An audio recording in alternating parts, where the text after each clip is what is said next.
Amigas, amigos, pues ahora vamos a platicar con la consejera electoral Karina Vaquera, quien pues ya en otras ocasiones ha tenido la gentileza de estar con ustedes y con nosotros para hablar de algunos aspectos importantes de este proceso electoral que vivimos en el 2021 y que deja algunas lecciones. Consejera, muchas gracias. Muchas gracias a ti, Oscar, y a tu auditorio. Siempre es un gusto poder estar contigo y con todos ustedes. Gracias, consejera. Pues este proceso electoral que nos ha permitido llegar a la nueva conformación de una legislatura y a la selección de nuevos ayuntamientos en los 124 municipios, porque nos faltará la elección extraordinaria. Eh, de entrada, se acerca en lo que en tus parámetros sería lo satisfactorio, lo excelente o lo suficiente. Pues yo creo que la elección en general, todo el proceso electoral, creo que tuvo algo muy importante que fue la organización de un proceso electoral en pandemia. Creo que ahí fue más que suficiente el resultado en el tema de la organización, de la colaboración que se tiene con el Instituto Nacional Electoral y creo que pues hemos logrado generar un proceso en donde la pandemia tuvo una incidencia importante en todos los ámbitos de la vida de todos, pero la ciudadanía estuvo presente en todos y cada uno de las etapas del propio proceso. Recordemos que el tema de lo electoral está construido a partir de que la ciudadanía pueda ser parte justamente de lo que va ocurriendo. Entonces, desde ese punto de vista, Oscar, creo que ha sido satisfactorio el resultado. En cuanto al tema de organización, por supuesto que creo que hemos dado un paso importante. Habrá otros temas que tendremos que ir afinando, pero me parece satisfactorio. La parte organizativa, fundamentalmente de la que se hizo responsable el instituto, lo entiendo. Y bueno, estamos en agosto, pues ya en el último tercio de agosto, y recién hemos conocido definiciones del Tribunal Electoral Estatal para ajustar la asignación de posiciones de representación proporcional en la legislatura, y nos quedarán pendientes todavía algunos juicios para lo que son ayuntamientos. Pero ¿te parece que esta definición en tribunales también entraba en lo previsible para un proceso tan complejo como fue para una competencia con estas circunstancias particulares que ya señalabas y la competitividad que se generó desde pues, el inicio del proceso? Pues mira, Oscar, creo que son varios temas que van, por supuesto, que van concatenados, ¿no? Que van unidos, van engarzados, enlazados.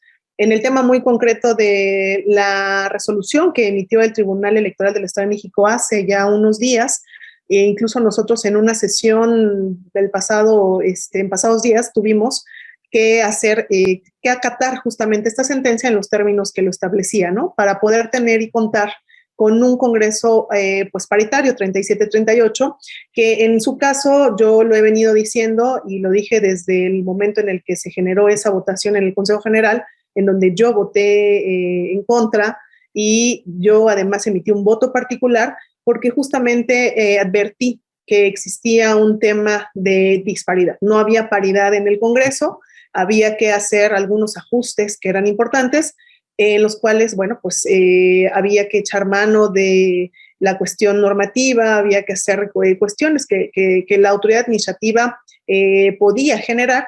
Sin embargo, bueno, pues no fue así, por eso en este caso, de manera muy particular, yo lo advertí y coincido con la sentencia que la comparto en el sentido de que existe paridad en la integración del Congreso, ¿no? En ese sentido, comparto la existencia de paridad porque, insisto, con el voto particular, pues se advertía, ¿no? En mi caso yo sí lo advertí y bueno, pues finalmente el tribunal ha dado ya pues razón a ese pronunciamiento, a esa situación que se mencionó en su momento. Entonces, creo que hay temas en los que la paridad, como bien lo dices, tiene que seguir construyéndose, tiene que seguir permeando aún más de manera genérica en la sociedad, en los medios, en los actores políticos, en las autoridades electorales, para poder cumplir esto que se denomina principio constitucional, pero además que estamos obligados todos y todas en el ámbito de nuestras atribuciones a poder cumplir con ello. Entonces, pues sí, creo que hay temas ahí importantes. Mencionar que la paridad, en el caso de la paridad total, que en 2019 ya se generó como tal, pues los requisitos y la forma, los partidos políticos dieron cumplimiento a la misma. Sin embargo, nos dimos cuenta que pues existían esta situación en particular que mencionas, ¿no? Entonces, yo también lo he mencionado en otros espacios, el tema de la paridad y los ajustes no son en contra de un partido político, de un actor político, sino tienen que ver justamente con un tema de este principio constitucional de poder generar disminuir esta brecha de grupos históricamente discriminados. Estamos comenzando con el tema de género de mujeres, pero hay un número importante de grupos que han sido históricamente discriminados y que tendríamos que comenzar a pensar en ellos. Oye, ya que señalas esta parte, desde la sesión se advertía, no sé si resistencia o falta de entendimiento de lo que implicaba la paridad para el cálculo de la asignación, o cómo lo sentiste tú. ¿Fue realmente no querer dejar pasar más mujeres o no entender que las condiciones y las propias leyes, pues ya así lo tendrían que marcar finalmente? A ver, yo creo que todos en el ámbito del espacio en el que nos encontramos tenemos claridad de lo que implica la paridad, tenemos claridad de lo que implica el principio constitucional. Por eso creo que la propia sentencia viene a ser un parteaguas muy importante en la entidad, porque tenemos ahí ya lo que se había determinado en el oro.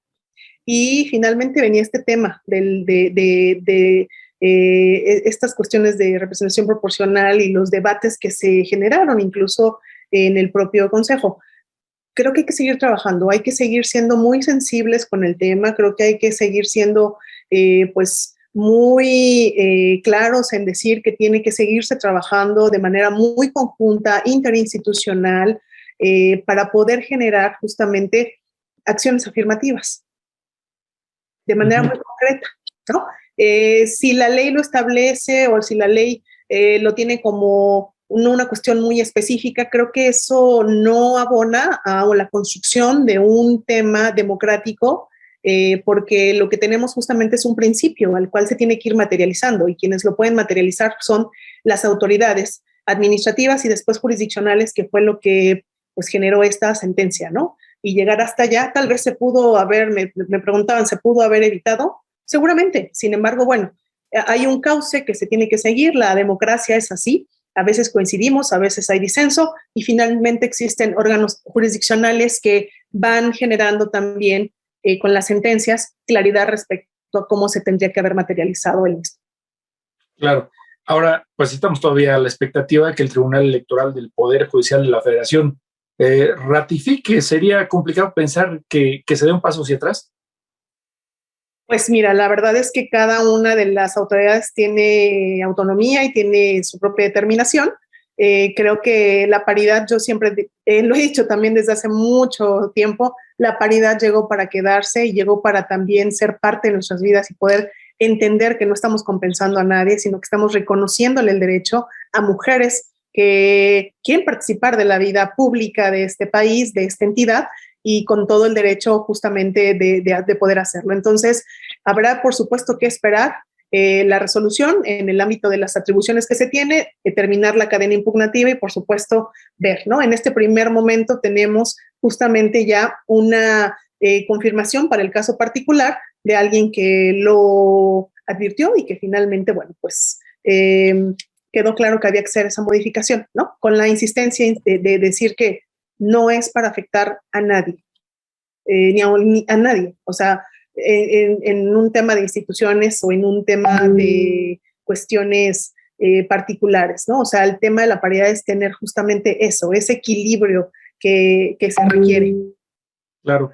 Consejera Carolina Baquera, hubo quien dijo en medio de toda esta discusión que si no era ya suficiente con que se hubieran hecho desde las postulaciones 50-50 y los márgenes de competitividad, que por qué se tenía que ir a este punto de definir o de revisar lo que ya a través del voto la ciudadanía hubiera decidido. Ahí es donde me dio a pensar que podría haber falta de entendimiento, quizá peco de buena fe, no una negación o una resistencia. Yo creo que el tema de la paridad en el tema de la postulación, también en algún otro momento lo he mencionado, vale la pena que lo reflexionemos, lo analicemos, porque no basta con la postulación paritaria.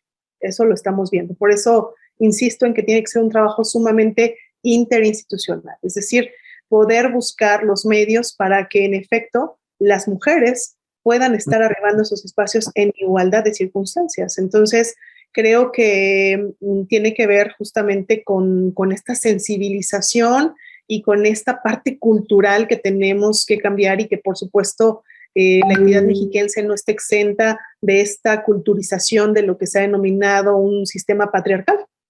Uh-huh. Consejera Karina Vaquera, por otra parte, pues te encargaste particularmente dentro del instituto de atender casos de violencia, de denuncias de violencia política de género. ¿Qué lecciones deja este proceso en esa materia?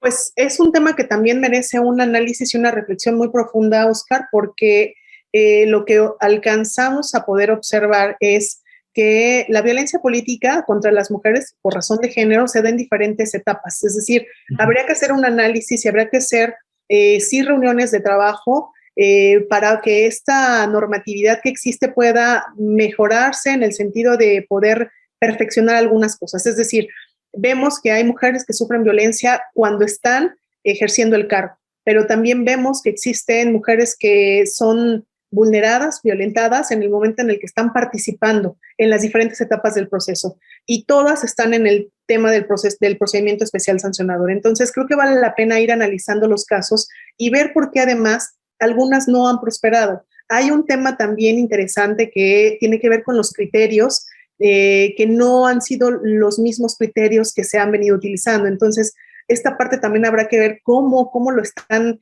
revisando las diferentes autoridades. En el caso, por ejemplo, de lo que corresponde al instituto, que es justamente la primera parte, y la otra que tiene que ver con el ámbito ya jurisdiccional para poder emitir una sentencia, y el propio proceso que tiene el PES.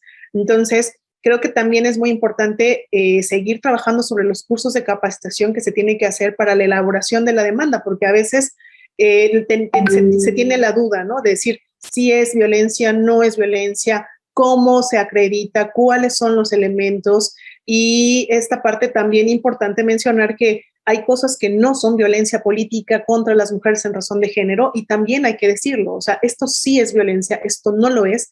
Creo que hemos avanzado muchísimo, Oscar, porque el hecho de tenerlo ya contemplado en la normatividad es un gran avance. El hecho de tenerlo tipificado, el hecho de tener claridad al respecto, pero procedimentalmente creo que todavía tenemos que hacer más. Tenemos que ir analizando cada una de estas partes y ver en dónde tenemos algunas deficiencias para que justamente puedan irse considerando, en el caso de que sí exista violencia, la misma y por supuesto se lleguen también a algunos criterios que en el caso de la paridad ya lo hemos visto, ¿no? O sea, la paridad ahí va, ¿no? Va avanzando y se tiene claridad al respecto.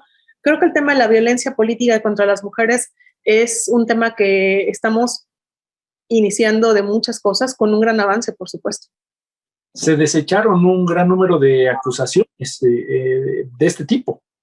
Sí, hay un número importante de algunas que no cumplen con los requisitos. Es por eso que digo que tenemos que hacer mucho énfasis, a pesar de que hicimos una gran difusión por parte del instituto, de poder decirle a la ciudadanía, a las mujeres que estaban participando y las que no en la parte política, porque además esta tipificación habla de diferentes momentos en los cuales puede ejercitarse la violencia política, insisto, quienes están ejerciendo un cargo, quienes van a participar, incluso las mujeres que deciden apoyar a alguna candidata o algún candidato o algún partido que no puedan verse sometidas a algún tema de amenaza, de presión, también es violencia política. Entonces creo que tenemos que seguir explicando esto, tenemos que seguir difundiéndolo y creo que hay una labor que fue muy importante, fue justamente la de los medios de comunicación, en donde nos han apoyado de una manera impresionante para poder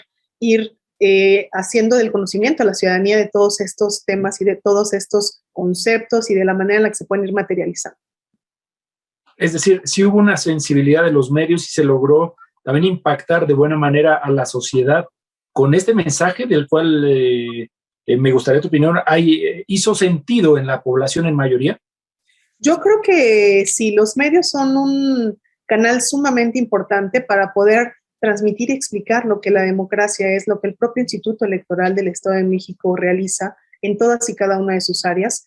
Y creo que los medios de comunicación tienen un papel importante. E incluso también vamos avanzando en muchos temas que tienen que ver justamente, lo vimos en los temas de monitoreo a las campañas, en donde pues, pudimos dar cuenta que hay un avance significativo en la manera en la que se va generando pues una perspectiva de género que va cambiando, es decir, tiene que ver con una cuestión cultural en todos los ámbitos. Y esta es una parte que tenemos que seguir trabajando de manera permanente y de manera conjunta, interinstitucional, medios de comunicación y ciudadanía. Hay mucho que hacer sin dejar de reconocer el gran avance que se tiene.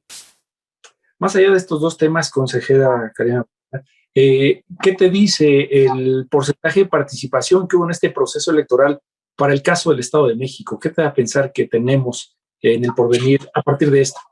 Pues siempre el tema de las elecciones en la entidad siempre es una de las entidades en donde la ciudadanía mexiquense participa activamente. Creo que, insisto, haberlo organizado en pandemia y que las personas, la ciudadanía, mujeres y hombres, jóvenes de todas las edades mexiquenses se hayan volcado a las urnas como lo hicieron, es un elemento muy importante que tenemos que considerar en la parte de lo que implica nuestra democracia y cómo queremos que ésta se vaya consolidando. Hay muchos temas que están también observables, que son medibles y que también justamente creo que es muy importante no dejar de tener claro que tenemos que seguir trabajando en el tema de la participación, pero que sea muy vinculada y que la ciudadanía se sienta parte. En el caso del proceso electoral, bueno, pues insisto, en cada una de las etapas del proceso hay formas muy claras en las que la ciudadanía se fue participando en la misma, ¿no? Entonces, creo que es un tema siempre relevante. Hay algunas elecciones que siempre causan un mayor grado de participación, sobre todo cuando algunas son concurrentes. En este caso, bueno, pues no lo era, pero no lo era en el sentido de que estábamos hablando de ayuntamientos. Era también un tema muy importante. Es decir, la ciudadanía mexiquense está atenta de lo que pasa y es activa políticamente. Y confía en el instituto, o al menos quiero pensar que es parte también del reflejo de la confianza, el nivel de participación. Yo creo que es parte de diversos factores, es decir, la ciudadanía en general está interesada en participar. Somos sumamente políticos, todos y todas, en el sentido de, desde el núcleo de nuestra comunidad, de nuestra colonia, de nuestro municipio, participamos activamente en lo que está ocurriendo y, por supuesto, también tiene que ver con la sociedad civil, los medios de comunicación, los propios partidos políticos. Por supuesto que es un todo y el instituto que se encarga justamente de la organización de la elección suma justamente con todos estos eslabones que generan justamente lo que implica un Estado, una entidad democrática. Eres muy moderada para evaluar al propio instituto, no echas campanas al vuelo. Soy autocrítica y también creo que hay que reconocer que los otros factores son también determinantes en el proceso democrático. Es decir, nosotros organizamos una elección y vale la pena hacernos la pregunta de cuántos mexiquenses nos conocen, es decir, cuántos mexiquenses conocen lo que el Instituto Electoral del Estado de México realiza. Seguramente un número importante, pero también seguramente un gran número no lo conoce. Entonces, la tarea es justamente esa, la tarea es ir a la ciudadanía y decirles, porque el instituto finalmente está creado para poder dotar de certeza, legalidad, imparcialidad, todo el proceso. Y también hay que ser y escuchar a quienes hacen críticas fuertes hacia la institución, porque la democracia es eso, la democracia se construye a través de poder escuchar a alguien que piensa de una manera diferente. Entonces, creo que todas las visiones vale la pena tenerlas como con claridad y asumir el rol que nos va correspondiendo. Y por supuesto, sí, el instituto organiza elecciones, pero habemos todo un conjunto en la sociedad que generamos una sinergia en las mismas importante. ¿Qué crees tú que debieron hacer mejor en esa autocrítica de la que hablaste? Bueno, tal vez creo que hay temas en los que tenemos que seguir trabajando, ¿no? El tema de la paridad es uno de ellos. Uh-huh. Creo que vale la pena también ir teniendo idea de cómo podemos hacer un uso aún mayor de la tecnología, es decir, creo que vale la pena poder ir generando proyectos como alguna prueba piloto respecto a la urna electrónica, creo que eso también valdría la pena, y creo que también sería importante ir considerar el poder ver la manera en la que eficientamos algunos temas respecto de lo que implica la propia organización de la elección, pero pues son temas que son muy debatibles y que incluso están ya en la esfera no solamente del EDOMEX, del Estado de México, sino de todo el país, ¿no? Esto de migrar a una forma de voto que sea mucho más apegada a lo que estamos viviendo con este tema de las videoconferencias, del Zoom, nos hemos dado cuenta que podemos hacer grandes cosas a través de la tecnología. Claro. En ese sentido, ya mencionabas tú el contexto nacional. Vienen propuestas de una reforma electoral donde se ha esbozado la propuesta de que desaparezcan los OPLES, los órganos estatales. ¿Qué piensas? Híjole, bueno, pues el tema de la reforma electoral, que además creo que hay que pensar cuando hablamos de una reforma electoral, ¿para qué queremos una reforma electoral? ¿Qué es lo que estamos buscando con la reforma electoral? Es decir, si vamos a generar parches, ¿no? Y vamos a tapar algunas cuestiones que han sido incorrectas y van a ser parches, eso no funciona y eso no va a funcionar. Por eso creo que la pregunta principal es, ¿para qué queremos una reforma electoral? Y en el mismo sentido, creo que es muy importante que tengamos la idea de que la democracia, el sistema democrático, el Estado de Derecho funciona con tres pilares muy importantes generales, es decir, el poder, que tiene que ver justamente con las diferentes formas a través de las cuales se representa a nivel estatal, federal y municipal, por supuesto, las cámaras, lo que implica esto con lo que implica también la estructura electoral, que es la que organiza la elección, y por supuesto también algo que es fundamental, que es la sociedad civil. Entonces tenemos ahí tres pilares y tenemos que ir analizando justamente cómo encontrar ese equilibrio perfecto entre los tres, porque el hecho de poder, si estamos tratando de acercar el tema de la estructura electoral con el poder y dejamos fuera la sociedad civil, pues hay un alejamiento total, ¿no? Cuando estos dos están, lo hemos visto, eso ya en algún momento fue parte de la reforma del 2014, que lo que intentaba y lo que intentó fue justamente quitar este poder que existía entre la estructura electoral y, por supuesto, que el gobierno estatal, y donde quedaba fuera la parte de la sociedad civil. Entonces, ahora bien, el hecho de también tener una relación directa o mucho más junta pues el tema de la estructura electoral con la sociedad civil sin estar también considerando a lo que es el poder, pues finalmente creo que tampoco abona. Es decir, son tres pilares fundamentales en los que la democracia, si queremos realmente un Estado que sea democrático, igualitario, justo, pues tienen que encontrarse un equilibrio, ¿me explico? Es decir, ¿para qué queremos la reforma y qué es lo que queremos con ella? Creo que esas son de las preguntas que tenemos que plantearnos. Y tenemos ejemplos muy claros. Las reformas electorales que se han gestado en este país han tenido que ver justamente con eliminar y erradicar el abuso de poder que ha existido respecto del poder con justamente la estructura electoral. Y precisamente por eso se crea una institución como la que se creó, que fue el IFE, ¿no? En donde había una parte, creo que es importante rescatar la parte de la ciudadanía y de la sociedad civil, porque finalmente pues hay una parte muy importante ahí, sin dejar de considerar, por supuesto, la parte de relación que tiene que haber entre los órganos de poder, los órganos de gobierno, con la estructura electoral y, por supuesto, con la sociedad civil. Si logramos hacer este triángulo perfecto, creo que avanzaremos de una manera muy importante. Pero el fondo, más allá de qué sería mejor, si lo eliminamos, si lo ponemos, ¿qué queremos con esa reforma?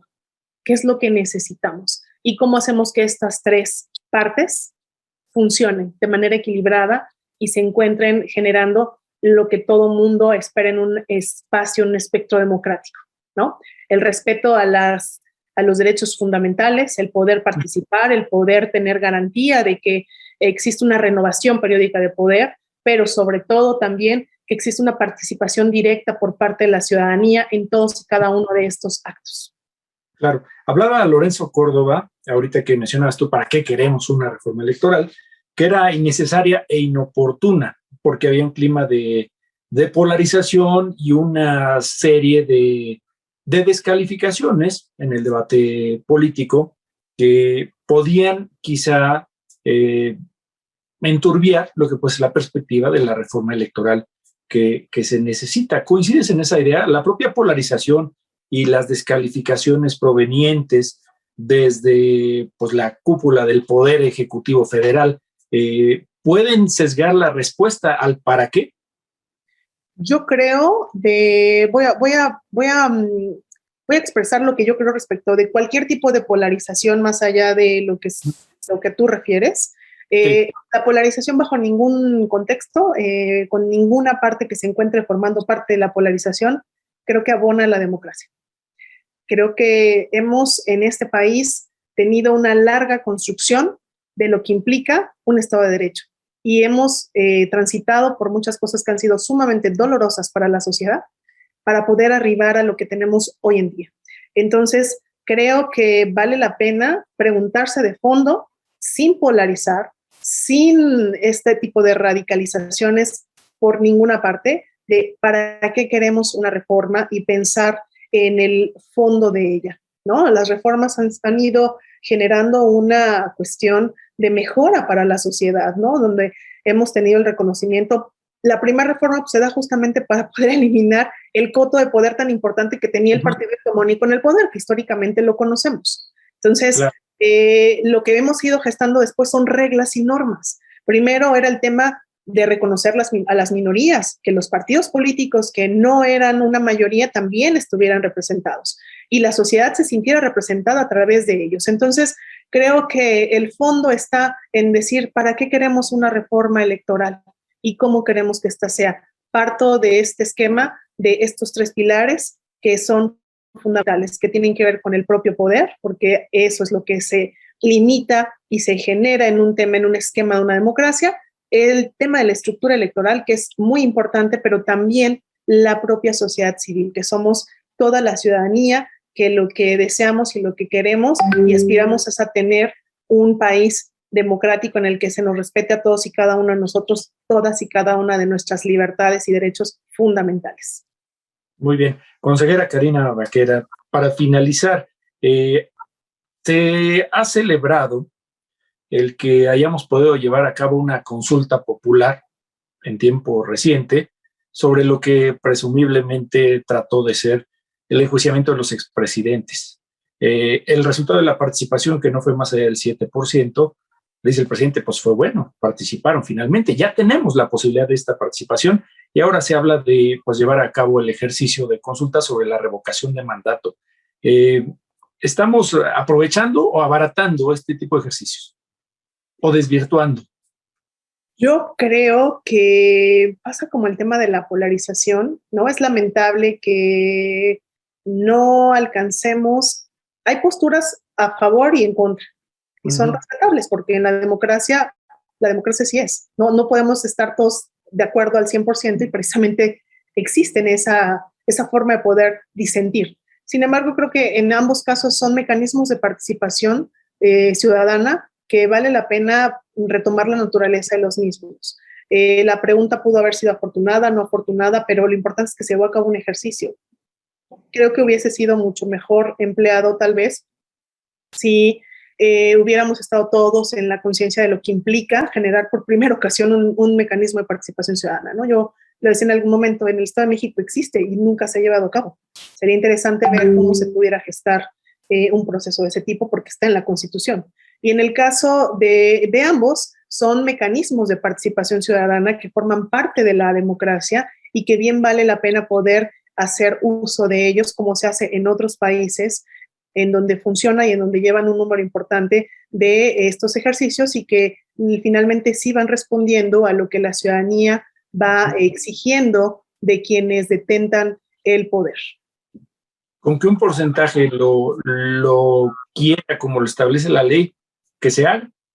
Creo que también vale la pena hacer un análisis y una reflexión de los porcentajes que requiere y que pide la ley. En el caso muy concreto de la consulta popular, es evidente que se requiere hacer un análisis puntual para poder verificar estos temas, porque vayamos al fondo. ¿Quiénes son los que verdaderamente pueden operar un mecanismo de este tipo? Entonces, si es un mecanismo de participación ciudadana, todo es perfectible y creo que podemos hacerlo. El hecho de haber tenido un primer ejercicio nos ayuda a poder replantearnos y repensar cómo tendría que ser para que efectivamente pudieran para que la ciudadanía pueda también ejercitarlo de una manera eficaz. Muy bien. Consejera Karina Barquera, agradezco infinitamente el tiempo para esta conversación. Muchas gracias a ti, Oscar. Siempre es un placer platicar contigo y estar contigo y tu auditorio.